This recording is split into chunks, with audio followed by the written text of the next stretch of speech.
Est-ce que ça t'est déjà arrivé de te faire voler ton argent si tu pratiques la méthode des enveloppes budget et que tu utilises énormément d'espèces dans ton quotidien? Si ça t'intéresse de savoir si ça m'est déjà arrivé ou pas, je te dis à tout de suite après ça.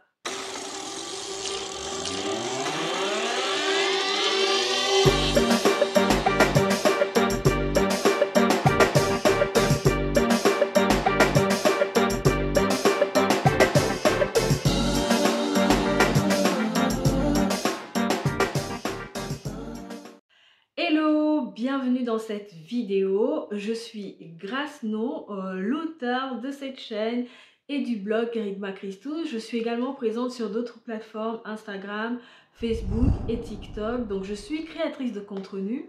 Je m'intéresse notamment au développement intégral en tant que femme, mais surtout de femme chrétienne. Donc ça consiste à se développer dans toutes les dimensions de notre personne, corps, âme et esprit. Donc on va parler de différents sujets, la foi, l'amour, l'argent, parce que oui, l'argent fait partie intégrante de notre vie et qu'on a aussi besoin de se développer dans ce domaine-là, que j'aime appeler économie et vie matérielle, en référence notamment aux couleurs du bonheur.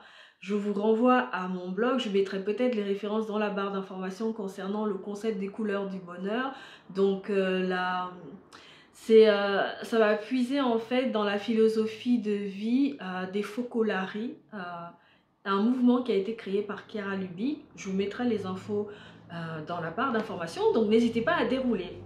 Si tu viens d'arriver sur cette chaîne, bienvenue. En tout cas, ici, c'est un univers d'inspiration chrétienne et un univers bienveillant où on essaye de s'élever ensemble, où on essaye de grandir ensemble, où on essaye d'apprendre ensemble. Bienvenue sur cette chaîne.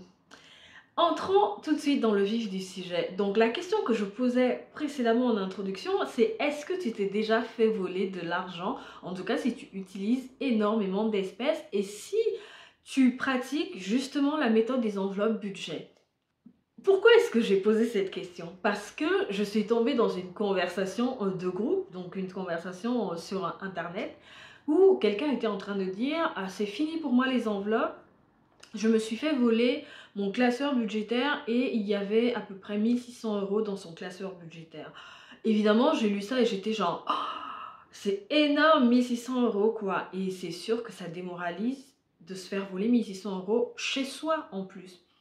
Et donc dans les commentaires ça y allait, il y en a qui disaient ah bah moi je me suis fait voler mon argent alors que j'étais à tel endroit, ah bah moi c'était chez moi aussi, quelqu'un est venu, la personne a volé mon argent et ainsi de suite. Évidemment c'est triste et on a déjà entendu ce genre d'histoire. En ce qui me concerne, ça ne m'est jamais arrivé, en tout cas depuis que je pratique la méthode des enveloppes budget. Déjà parce que je ne l'écris pas sur tous les toits, sauf bien sûr sur Internet. Sauf bien sûr sur Internet. Ça ne m'est jamais arrivé parce que j'essaie d'avoir une organisation qui m'oblige à ne pas garder trop d'espèces à la maison.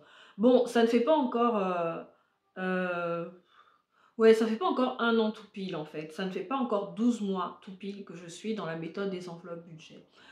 Mais dans ma logique des choses, je ne suis pas une partisane du tout espèce. Je pense que en toute chose, hein, comme justement dans le développement intégral, il faut un équilibre dans tous les aspects de notre vie parce que c'est ça en fait qui nous permet de garder les pieds sur terre et d'être en accord avec soi-même et c'est très important. Moi, je ne garde pas le trop plein d'espèces chez moi. C'est d'ailleurs la raison pour laquelle j'essaie d'avoir une organisation qui va justement me permettre d'avoir de l'argent sur un compte bancaire et puis d'avoir ce dont j'ai réellement besoin en espèces. Maintenant, comment je fonctionne? Avant de vous dire ça, je vais d'abord vous dire ce qui m'est arrivé. Étant donné qu'on ne m'a jamais volé d'argent, qu'est-ce qui m'est arrivé? Ce qui m'est déjà arrivé, c'est de perdre de l'argent.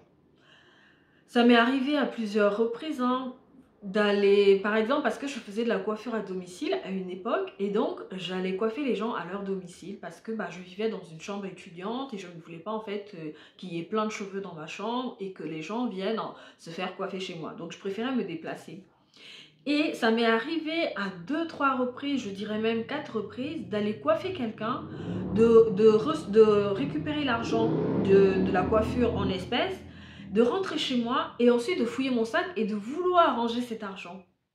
Mais de me rendre compte à ce moment-là que j'ai perdu l'argent, je l'ai vraiment perdu. C'est-à-dire que entre le moment où je reçois l'argent et que je le range dans mon porte-monnaie ou dans mon sac, il se passe quelque chose en cours de route et je le perds. Je pense en fait que je le range mal parce que des fois je ne rangeais pas toujours dans la pochette, mais je le mettais dans une poche de mon sac à main.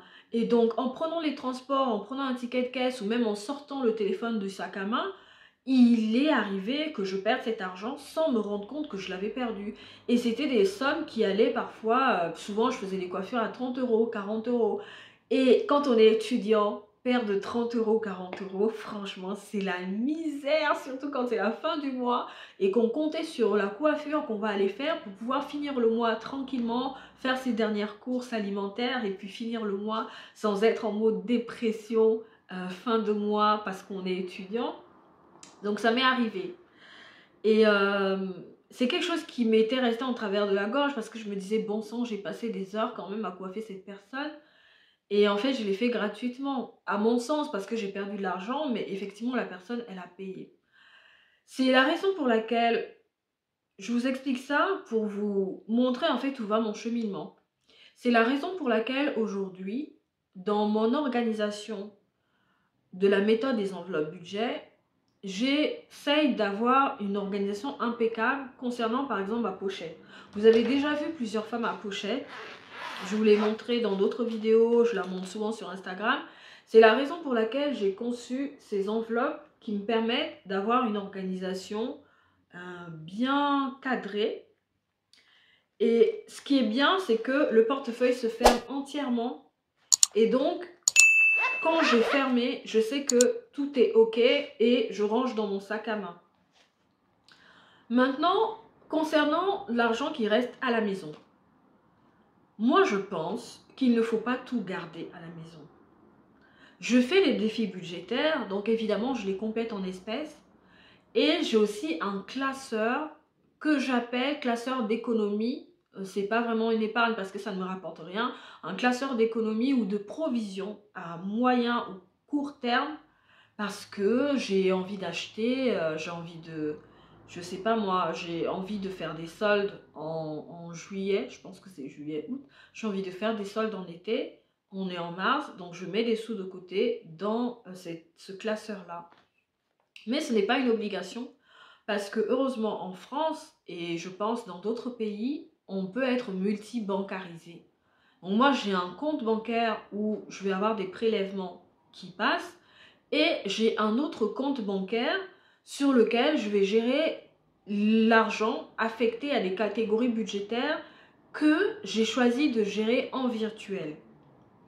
Maintenant, si j'ai beaucoup trop d'argent, par exemple, j'ai complété un défi budgétaire et je l'ai terminé, je vais récupérer cet argent, ce qui n'est pas encore le cas actuellement. Je vais récupérer cet argent et le déposer sur un compte épargne si j'envisage de réaliser un projet sur le long terme avec cet argent-là. D'accord?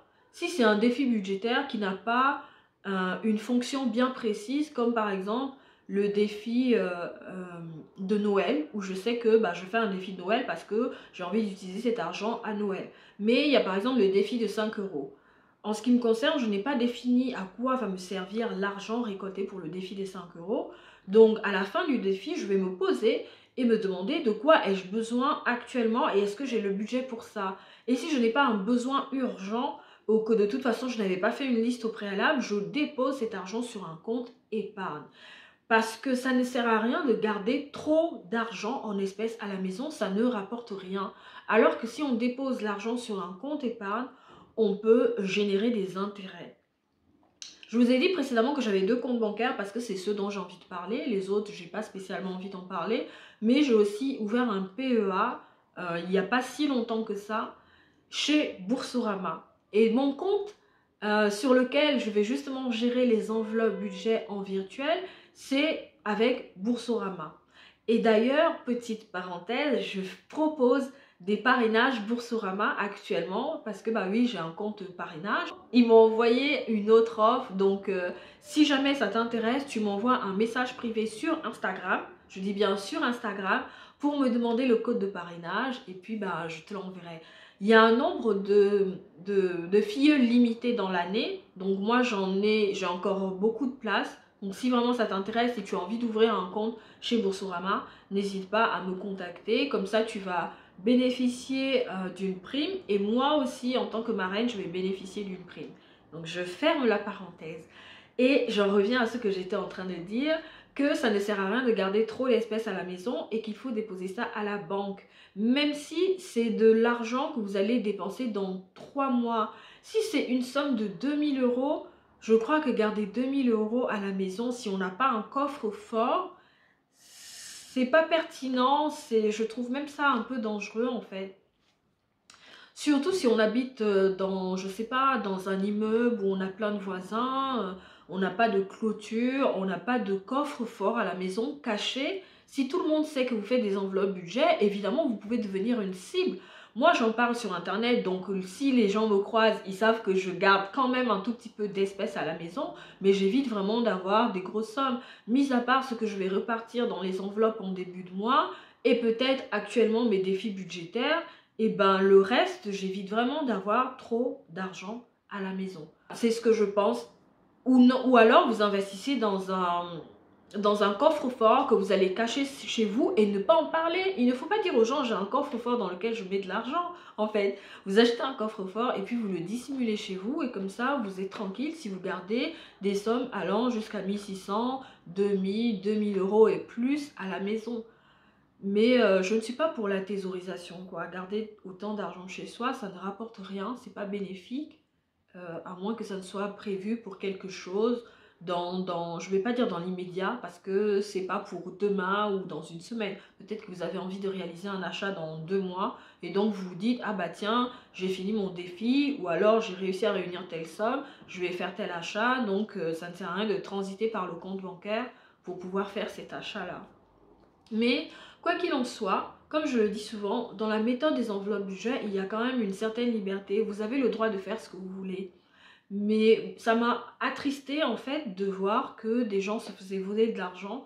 C'est triste et ça fait mal quand on voit déjà que c'est pas facile de gagner de l'argent. C'est très difficile franchement de gagner de l'argent. Et donc quelqu'un a trimé, a fait des efforts pour mettre de côté cette somme. Et puis on a juste une personne qui va venir comme ça se servir. Voilà, sans remords, sans rien, qui va venir se servir dans l'argent que quelqu'un d'autre a réussi à réunir à la sueur de son front, à gagner à la sueur de son front, à réunir au prix d'efforts, de sacrifices, de discipline. Enfin, ça m'a quand même attristée. Et donc je me suis dit, je vais en parler sur ma chaîne YouTube et dire aux gens, en tout cas qui pratiquent la méthode des enveloppes budget, ne gardez pas autant d'argent chez vous. Surtout si vous en parlez, si vous dites aux gens que vous pratiquez la méthode des enveloppes budget. Ou alors investissez dans un coffre-fort, ou bien encore ouvrez un compte bancaire sur lequel vous allez mettre cet argent. Alors je précise que le compte courant Boursorama me sert effectivement à gérer les catégories budgétaires mensuelles que j'ai envie de gérer en virtuel, ou d'autres dépenses également, mais pour ce que vous reportez pour dans plusieurs mois, pour des projets plus conséquents, il vaut mieux mettre cet argent sur un compte épargne. Vous avez plusieurs possibilités. Vous pouvez ouvrir un livret de développement durable, vous pouvez ouvrir un livret A, vous pouvez ouvrir même des comptes sur livret. Ça, c'est possible chez Boursorama notamment. Vous pouvez ouvrir des comptes sur livret qui sont en fait adossés à votre compte courant et sur lequel vous pouvez par exemple virer, imaginons vous mettez des sous de côté pour les vacances. Vous voulez partir 2 semaines, je ne sais pas moi, en Espagne ou au Portugal, pendant l'été, vous mettez de l'argent de côté pour les vacances d'été, vous pouvez mettre cet argent sur un compte sur livret, par exemple. Comme ça vous évite d'y toucher, vu que c'est sur un compte livret et que vous avez la visibilité sur ce compte livret et vous savez que cet argent-là, en fait, c'est un compte livret qui est dédié aux vacances d'été. Voilà. Donc c'est des petites astuces comme ça, en tout cas j'espère que ça vous aide et j'espère que vous ne gardez pas 5000 € chez vous parce que ça ne vous rapporte rien et que cette vidéo va vous donner envie de réfléchir à comment vous voulez optimiser l'argent que vous avez chez vous si vous avez de grosses sommes comme je disais. J'espère que vous avez aimé cette vidéo. Moi, j'ai été contente de l'enregistrer et je vous dis à très bientôt. Mais avant ça, mettez un pouce bleu vers le haut. Si vous avez des questions, ça se passe dans les commentaires. On échange avec bienveillance et respect. J'insiste là-dessus parce qu'il y a déjà trop de violence sur Internet. Donc moi, j'ai envie que notre communauté soit une communauté bienveillante. Où on est là pour s'élever, pour s'entraider. Donc si quelqu'un a une question, n'hésitez pas à poser en commentaire. Et si quelqu'un a une réponse, n'hésitez pas à répondre avec toute la bienveillance possible. Donc abonnez-vous sur YouTube, abonnez-vous sur mes autres plateformes Instagram, TikTok et Facebook. Et on s'y retrouve. Je suis plus souvent présente sur Instagram parce que je sais pas, j'aime bien cette plateforme. Et sur Facebook aussi, même s'il y en a qui disent que c'est vieillot Facebook. Mais je suis. Allez, je vous dis à très bientôt, portez-vous bien. Ciao, ciao.